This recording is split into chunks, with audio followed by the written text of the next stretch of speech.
Good afternoon, everyone. Welcome to another Looped In with Maritza. My name is Maritza Gertie, um, Deputy Director of Parent Power and Outreach for the National Parents Union. Thank you so very much for tuning in today. I'm going to be going over a few details, as usual, with regards to the latest National Parents Union parent poll. This was a poll of well over 1,000 parents and families that responded to it. And what I'm going to do is give you some highlights of what these responses were with regards to questions regarding everything that happened having to pertain to the education of our children and them being in school. But before that, please allow me to do, as per usual, some local announcements that I'd like to share with all of you. Rapid COVID tests are currently being offered for the remainder of this month every Thursday at El Concilio. They are located at 141 East Hunting Park Avenue in Philadelphia. These are free rapid tests. You do not need insurance. You do not need ID. You just have to wait and get your results. I know that right now it's currently very hard for people to get rapid testing done. They're offering it for free.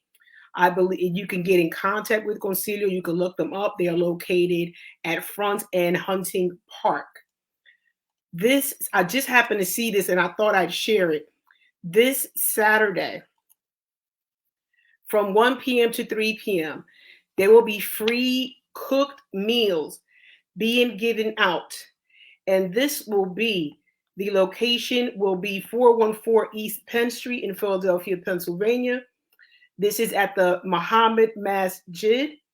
They will be serving free cooked platters. They're served every third Saturday of the month. If you want any information about this, please call them at 215-849-9112.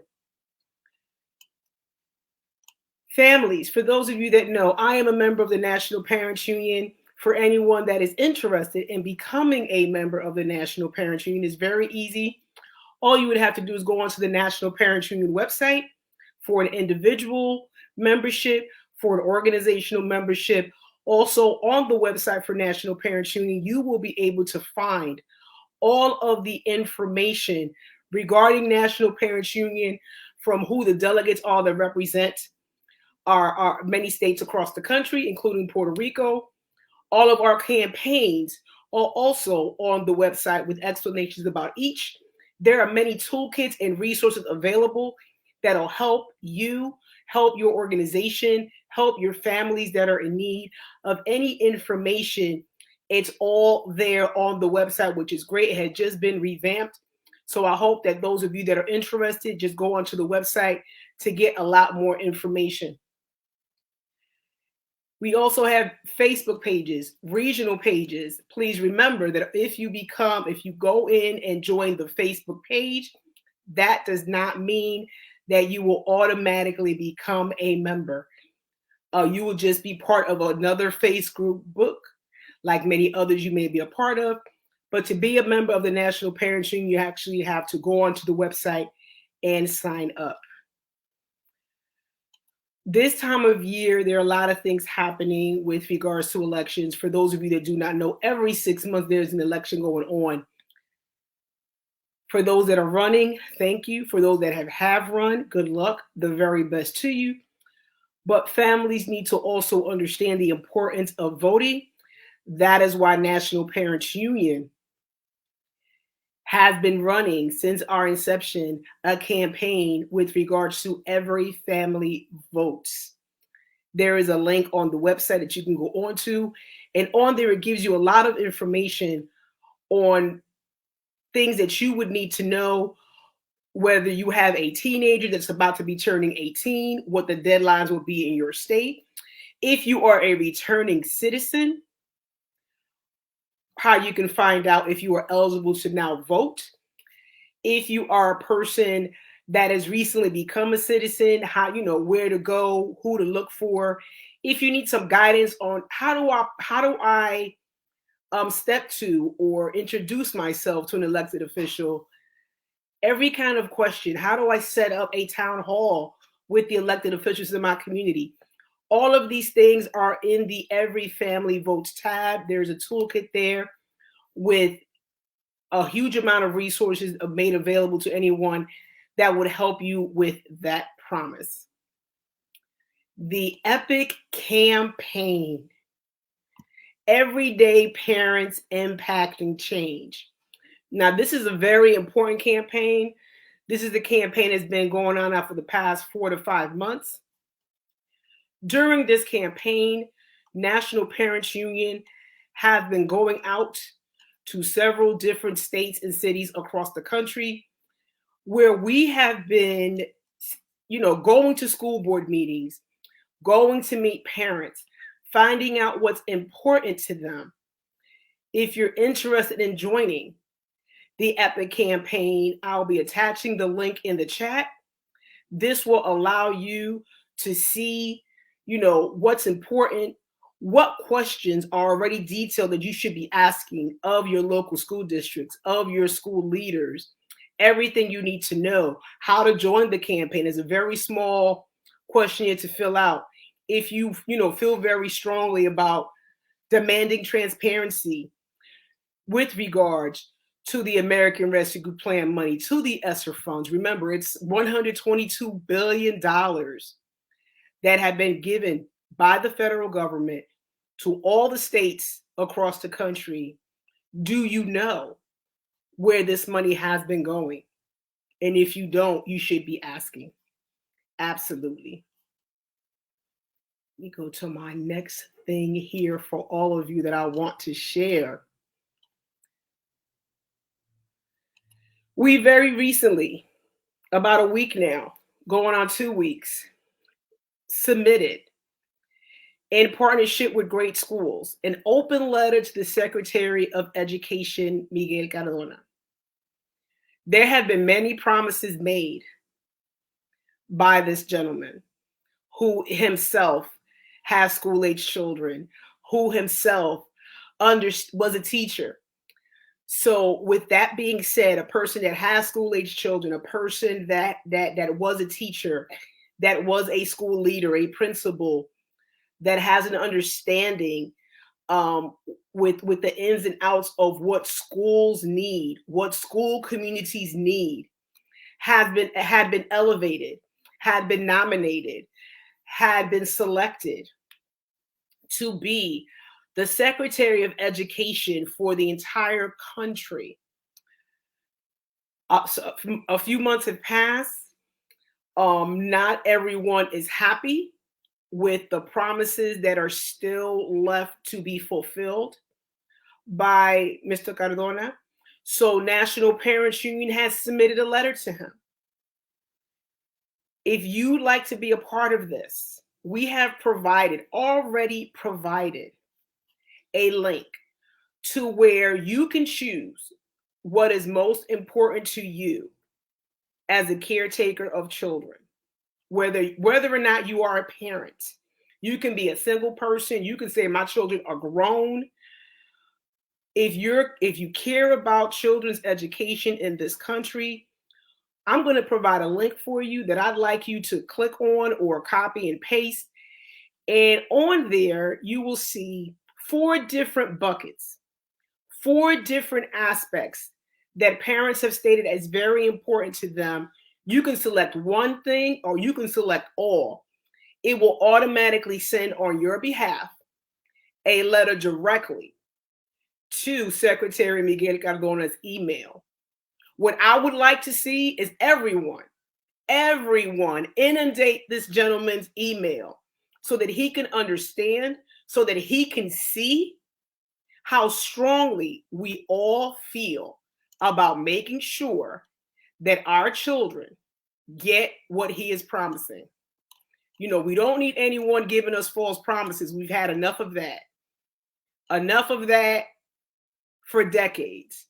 We are right now sitting on a historic event.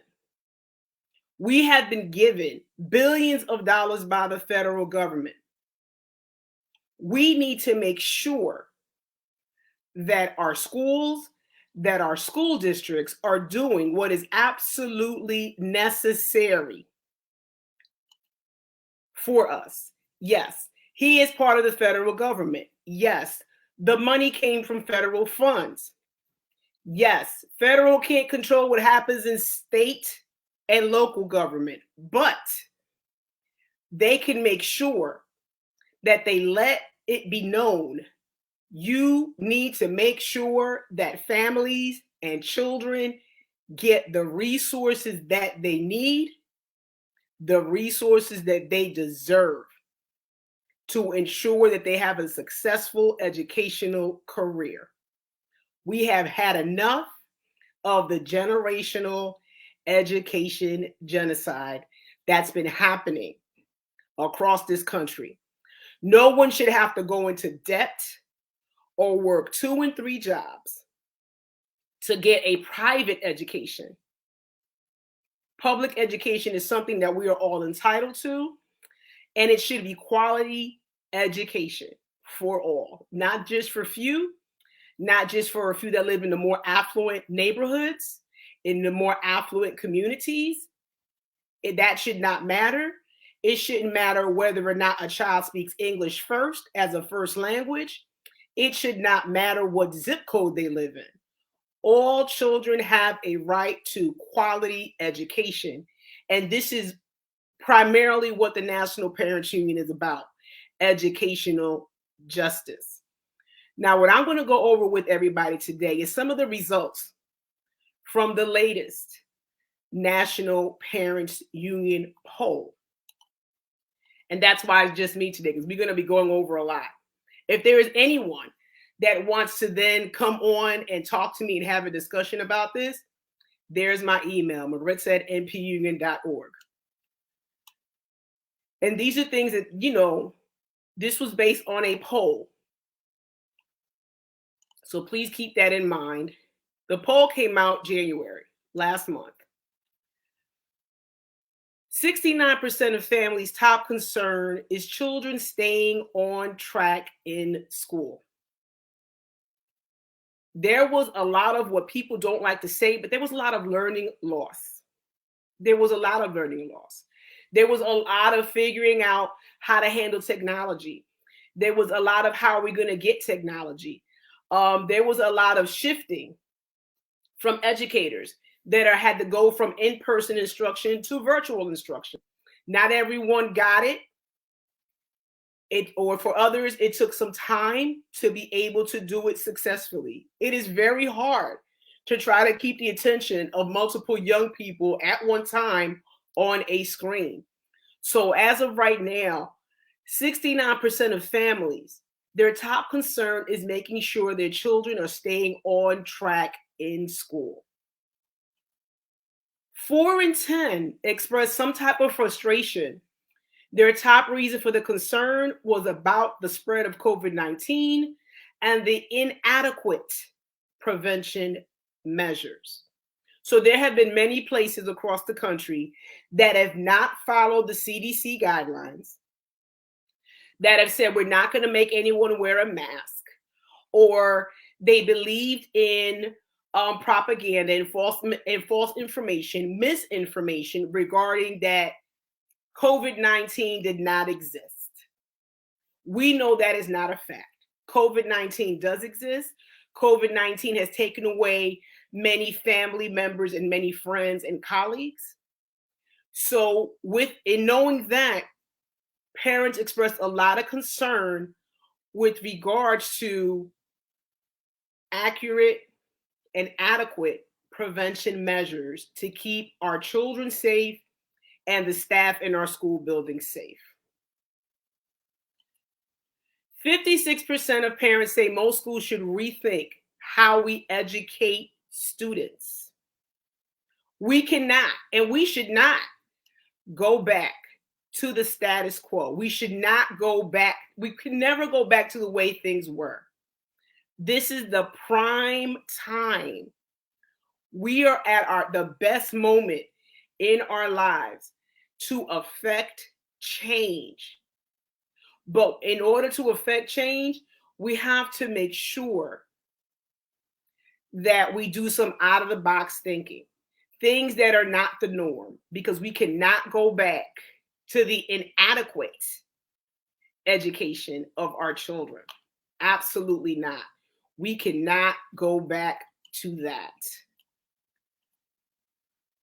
58% of parents said that statewide testing should continue. And the reason it should continue, how are we going to know what our children's needs are if they are not assessed?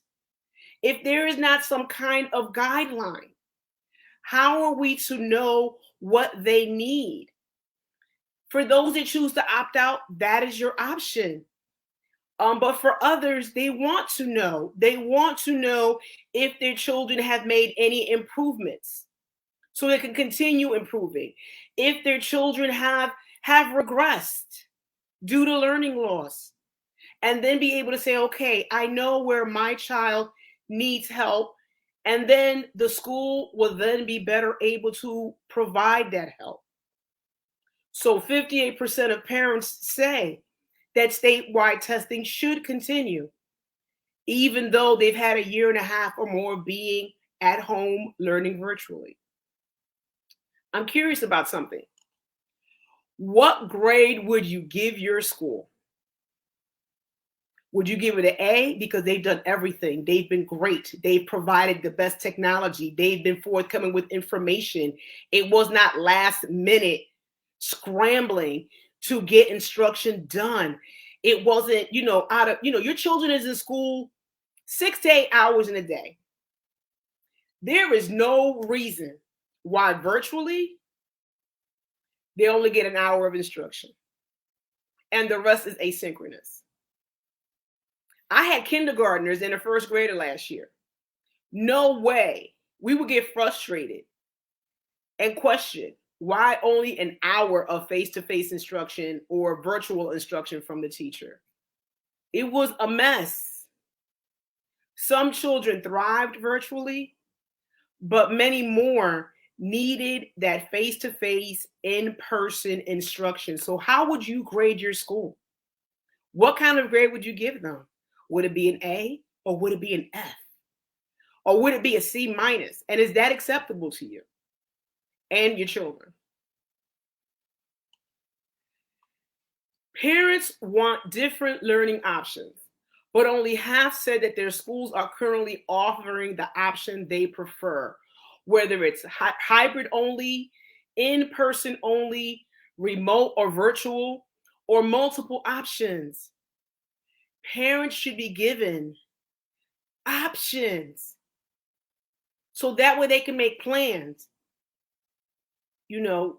Many families saw that their children thrived more virtually. But if their school and their district told them we're not offering that, that's not thinking about the needs of the child, the needs of the student. And I know it just can't be one or a couple. There are many families that said, I wish I had the option, or I wish my school provided that. My student would then be more happy. They'd be a happier child going to school. That's something that we saw based on those results. 50% of parents say children would have a harder time learning if remote.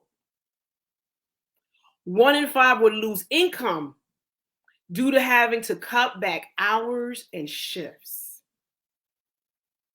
So we know that not everyone comes from an affluent background. We know that for many families, it's not easy for them to have to say, it would not be easy for them to say, I can't go to work for 2 weeks because I have to stay home because I have a tender age child and the school shut down for 2 weeks. Some families can't even do this for 3 days. So that is why, and I don't believe I added this on here, that child tax credit that people were receiving, it had been a lifesaver for many, many families, many of those families that had to deal with staying home with their children. If it was not for that child tax credit they were getting monthly, they may not still be in the same home. They may not have been able to pay their rent, pay their mortgage, pay for the utilities in their home, pay for food for their family if it was not for that.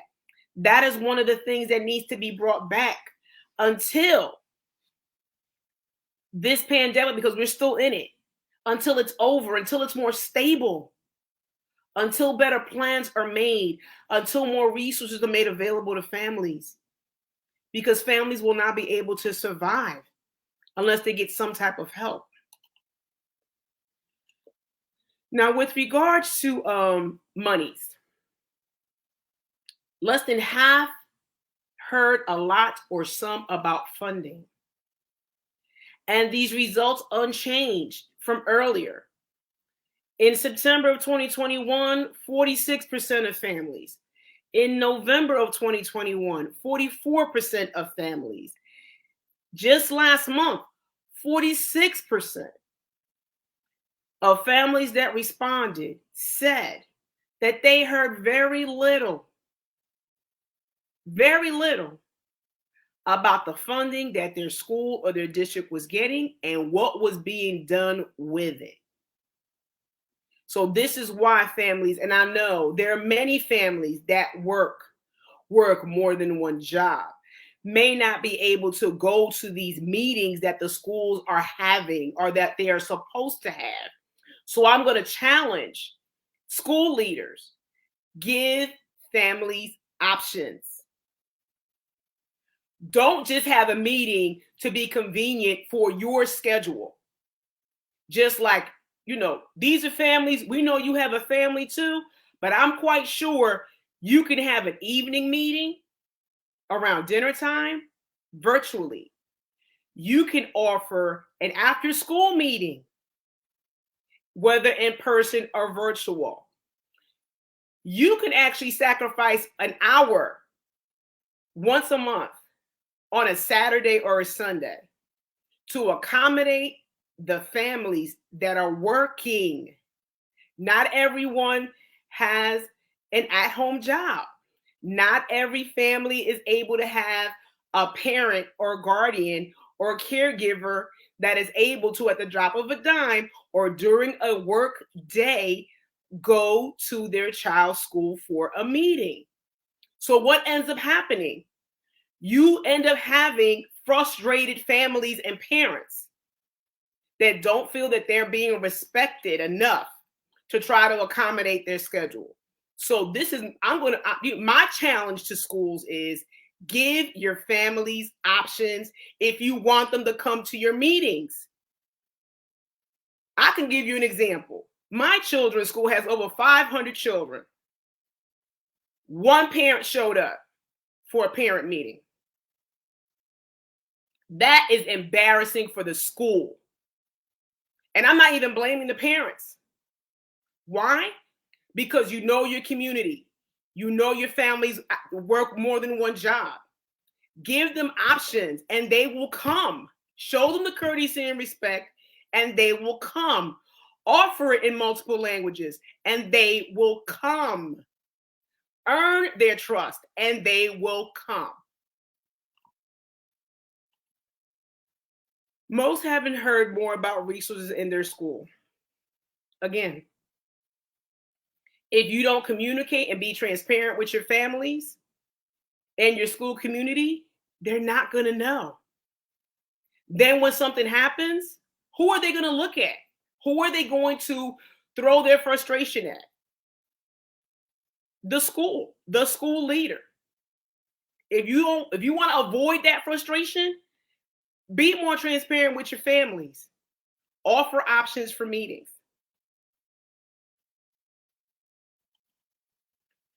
Since September 2021, over 50% of families and parents still want more bold changes. Bold changes are going to require resources that have been allocated. Ask families what they need. If you ask families what they need, have them come to these meetings at an optimal time. Ask them what they need. Then take their choices, Take their recommendations seriously. Don't just have a meeting to say you had a meeting. Be respectful of those that care enough to be outspoken and state what they know their children need, their school community needs. Don't give us after the fact information. Don't make choices just on what you feel you think your school needs. Ask the most important people, the children's parents, what their children need. Give them that respect.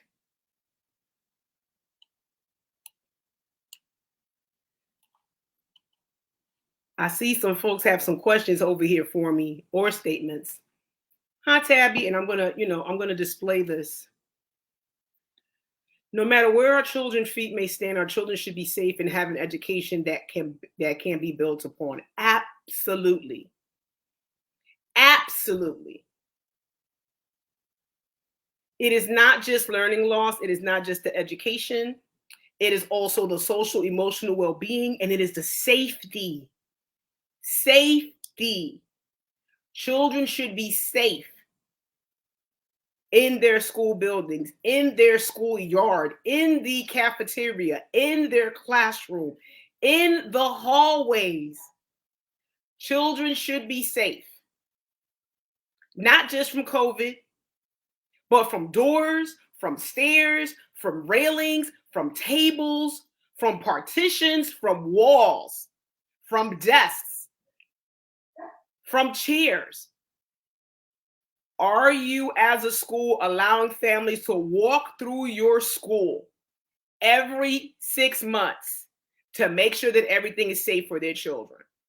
Are you allowing parents or guardians to walk through? If you're not, I don't want to hear the district only makes them do it once a year or maybe every 2 years. It should not be a reactive response to when a child gets hurt or even worse, dies, for a school to decide to make it safe. This should be something that is federally mandated and required of all schools across the country. You've gotten more than $122 billion to make things better. So aside from educationally making things better, socially, emotionally making things better, how about that infrastructure in those buildings, making them better and safer? For anyone that likes this, share it. People need to know. And if it takes us calling people out, hey, it can happen. And it should happen. Because this is a one-time opportunity. And I'm going to take this because this is something that I heard Kerry Rodriguez, the president of the Parents Union, say. If you won $1 million, if you hit the Powerball, if you hit the Mega Millions, wouldn't you make changes to your environment for the better? Well, guess what? School districts across this country won the Mega Millions, won the Powerball, won the lottery. They've been given $122 billion, and yes, it has been dispersed in different amounts across this country.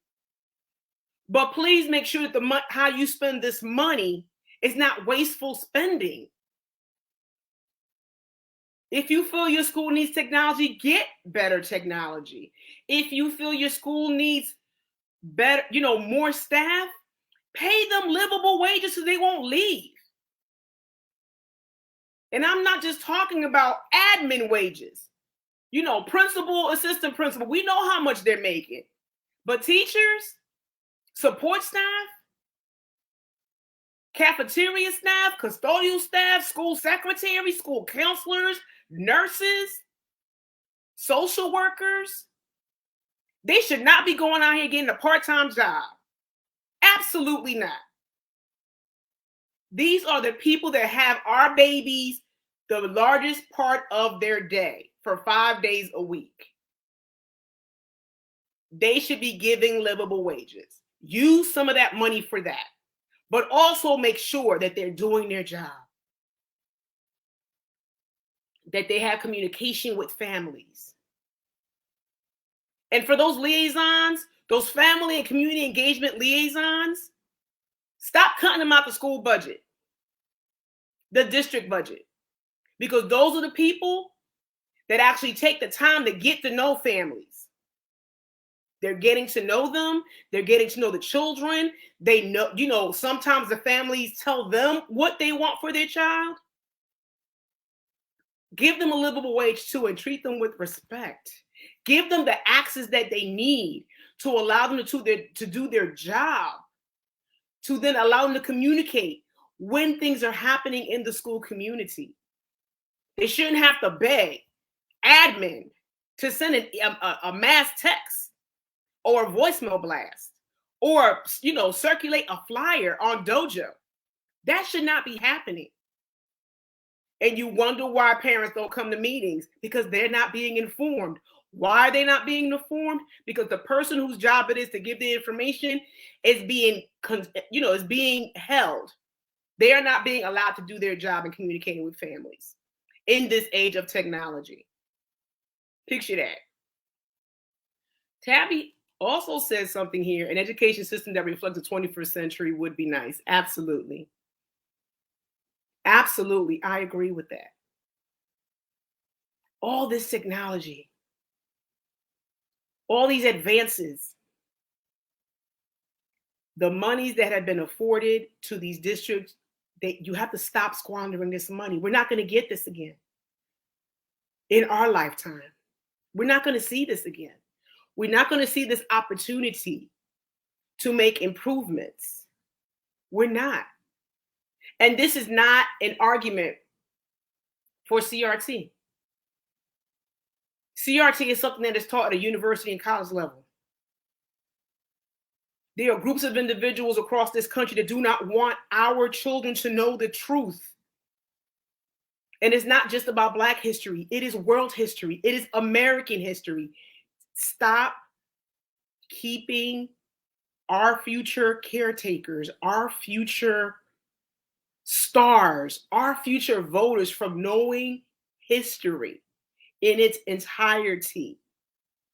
That is the only way that history will stop repeating itself, is if children understand the atrocities that happened in the past, so they can make sure it doesn't happen in the future, so they can grow up being more respectful of different cultures, different languages, different ways of life. That has to stop. I'm not going to be here long today because I can't talk for a straight hour. Unless anyone has any questions or any comments, this is live. This is interactive. We can talk some more. I can go some more into some of the results of what was going on with our poll. I didn't get a chance to type everything up, and I apologize for that. But, concern about education remains elevated. 69% of families, they still have concerns. They still want to know if, they still need information. Be free flowing with your information. Give families as much information as you're able to share in a respectful time frame, to then allow them to make whatever changes need to be made. It's not fair to have families scrambling and wondering about what's going on. It really is not. How is Maritza? Maritza's fine. Maritza's cool. I can actually tell you, there's so many people out in our communities that are doing the work, that are doing what they have to do to try to make things better.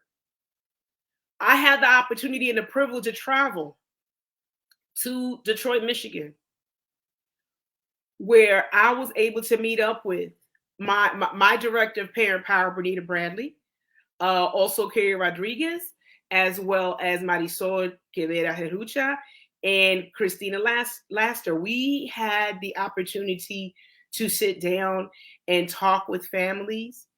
We also had the privilege of attending a tribal council meeting in Saginaw, Michigan. We got to hear about how children are being mistreated. But we also got to hear about some of the successes in the community in Detroit, about some of the organizations that are that are doing the work, but also the individuals that are doing the work on the ground that saw the need for someone to just step up. And it's not always about notoriety. It's not always about being in front of a camera. It's about just doing what's right. If you know someone in the community is suffering and there's something you can do to help to make it better, do it.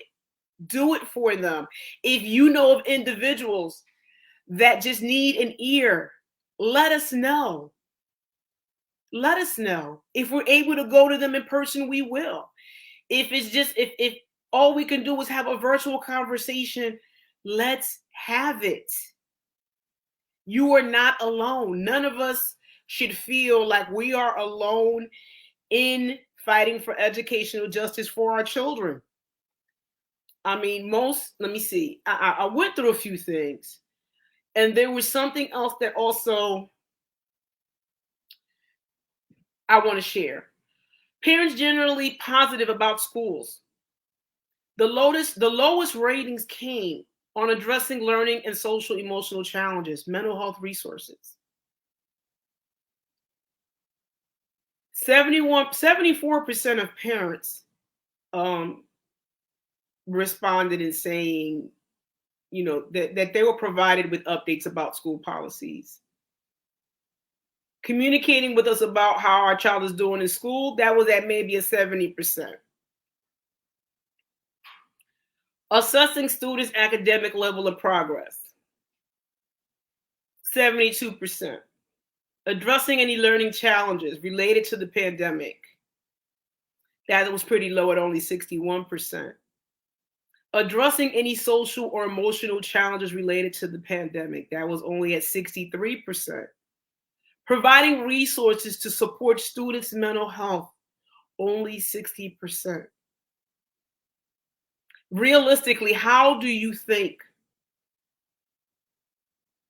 one school counselor or one social worker can help to address the needs of over 100 children? Imagine a school that has 500.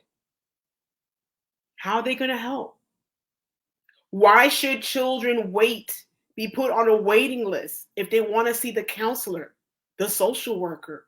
Wait 2 to 3 weeks. They could be going through a mental health crisis and they don't know who to go to. And it shouldn't wait to be escalated to an extreme emergency regarding a child's safety for people to act. Some of these funds should be used in reaching out to local community organizations that are very willing to come into a school space and talk to children. Talk to them about what they need. Talk to them about what fears they have. I need to add this. No federal data exists on the needs of our children's mental health, which will have to involve a psychologist. That's true. Schools, I'm fortunate. I guess I can consider our family fortunate that our school has a connection in Philadelphia with an organization called CCTC, Children's Crisis Treatment Center. They have an office space in the school building. They have several social workers that come every day. Temple University has a program called Phases. They also help and come into the school building, but not every school community has that. The school has it. Why? Because that school leader knows about some of the needs in her community, knows that our children are suffering from trauma, but not every school leader has access, has created those relationships, is allowed by their district to bring outside community resources into the school. So the only way it's going to happen is if families speak up and speak out and call out what the needs in their school community are. A closed mouth will not be fed. So unless you're able to say, I have issues at my child's school, I need help. Now, if you've gone to your school and you said you need help and it's fallen on deaf ears, then absolutely go over people's heads. Go to that school district meeting. Go testify and make a statement. But hold that school board accountable. Do not leave there unless someone comes back to you and says, hey, mom, hey, dad, hey, guardian, I like to talk to you more in depth about the needs at your child's school. What's going on? We'd like to help. That's the way it should be. It shouldn't just be parents getting up and testifying about, issues going on at their school or berating people for not doing their job. If you were elected to your seat on that school board, do your job, what you were elected for. If you were appointed, still do your job. Because someone had enough trust in you to put you in that seat to ensure that children in your community, in your city, in your town are getting what they deserve, which is educational justice. And if someone calls you out during one of those meetings and says you're not doing your job, resign. Or if you see that no one, your colleagues that are sitting on that board with you are not ethical in their ways of handling things, resign as well as a statement to let them know I am not in agreement with what's going on. If you feel strongly about changes, run for the school board if you're able to. Run for it. And if people know you and know what you're really about and know that you want to make sure that things get better, they will vote for you. They will vote for you. They will support you the best way possible at all times.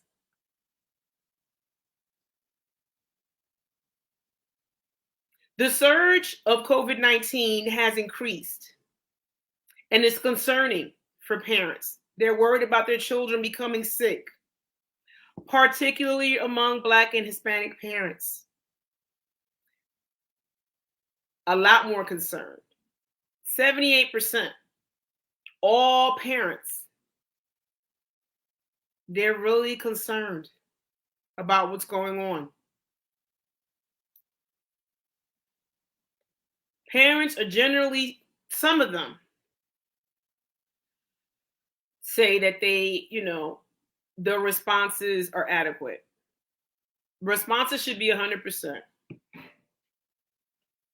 Families should not be notified days later that there was a child that was COVID positive around their child. Families should be given correct information regarding the COVID protocols, especially if a child has already been vaccinated. And this information should be given in more than one language, because there are many families out there that do not speak English, that do not understand the protocols, that are being told to keep their child home for 10 school days. That's incorrect. And schools need to make note of that. Give correct information in a timely manner in a language that the families understand. Do not make school-age children have to translate information to their families. Because if something is misinterpreted, then the child gets blamed. Stop trying to parentify these children. Adults in these school buildings, do your job and make sure that your communication with families and children and parents is in a language that they understand. For those forward-thinking educators and school administrators and leaders that have made sure to request and have in a budget translation services, a person that's actually bilingual in the building,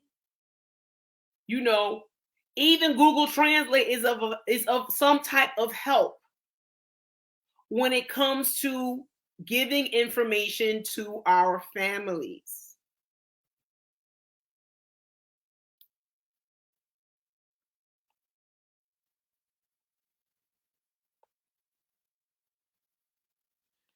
Now, being that there are a lot of changes going on across the country, several states are going to be changing their masking mandates.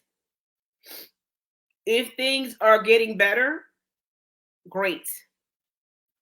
If you know that in your community, in your school district, the numbers of positive COVID cases have not dropped dramatically, in my opinion, please keep those mandates in place. But if you know that in your community, in your school community, in your school district, in your city, in your town, and if it's allowable, things have gotten better, yes, ease up a little bit. Let's see, Tag put on there. Michigan is rolling back mask mandates. It's happening in New Jersey. I believe at the end of March, they're rolling back the mask mandates. They're still talking about it in Pennsylvania. Still don't know what's going on in Philadelphia. But if you're unsure and you're concerned as an individual, as the responsible party for tender age children, have them wear a mask. Continue wearing a mask. If I don't feel it's safe for my children, I'm going to tell them you have to keep on wearing your mask to school until it's safer at your school. If I'm around individuals and I don't feel it's safe, I don't know the people's status around me, I'm going to wear my mask.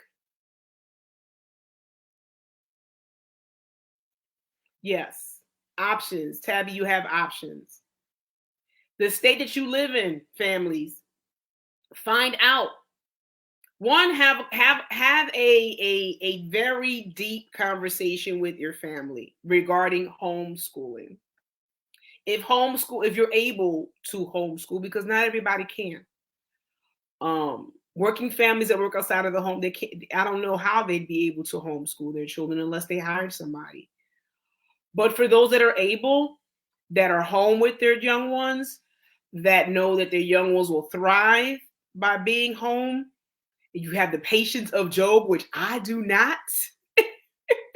Look into homeschooling, because that way you'll have control, better control of your child's educational career, as I call it, their journey, their educational journey. You will have much more control. And I know that some say, well, what about a child's socialization? I know of many, many, many children that have been or are currently being homeschooled, and their social interactions is great. They do activities outside of the home. There are actually groups of families that homeschool their children, and they get together and do things together. They go to the park, they play sports, they go to museums. All kinds of things are possible. So if it's something that you're able to do, if it's a viable option for you, do it. For the rest that needs change in their child's school environment, find out what you can do. Check and see about different schools in your community. You should not be obligated to just, go to the local neighborhood school. If you know the local neighborhood school, unfortunately, is not educating children.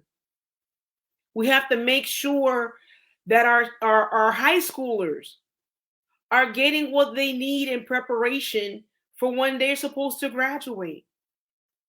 Question what's going on.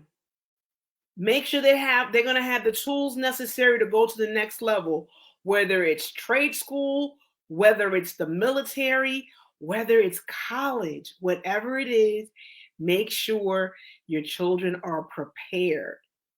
Don't let it be that they were just passed along year after year and they're left with just a piece of paper just to say I graduated high school, but can't even fill out a job application. Don't let that happen. I've seen it happen to too many families. And that's what I call the educational genocide. It should not be generations of children just being passed on and passed on and passed on. We have to break that cycle. The only way it's going to happen is if we, the adults, speak up. And for those that don't know how to speak up, for those that may be a little bit intimidated about speaking up, reach out. Reach out to those individuals in your community that are not afraid to speak. Reach out to them and say, hey, can we have a conversation? I need some guidance.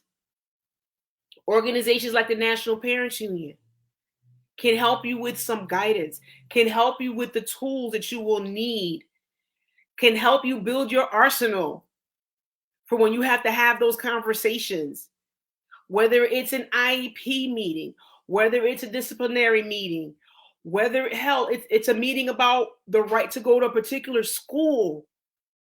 All of those things, you don't have to stand alone in doing it. You are not by yourself, because there are many other parents and guardians that have already had that fight and won it.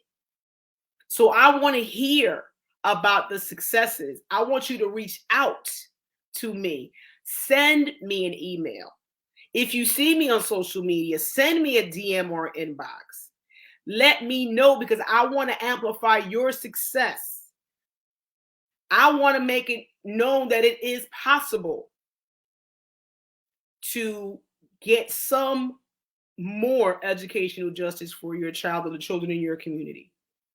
I want to hear from you, because that's my role now. Aside from organizing, aside from getting people together, I want to document your successes, not just your struggles, but your successes as well. Because the more that we see people are successful, more wins that we see, that re-energizes us, that encourages us, that makes the fight worthwhile. That is what we want to see. I'm going to cut this a few minutes short. For those of you that have been watching, thank you so very much. Again, if you want to join the National Parents Union, you just have to go over to the website for the National Parents Union. It's a very brief questionnaire.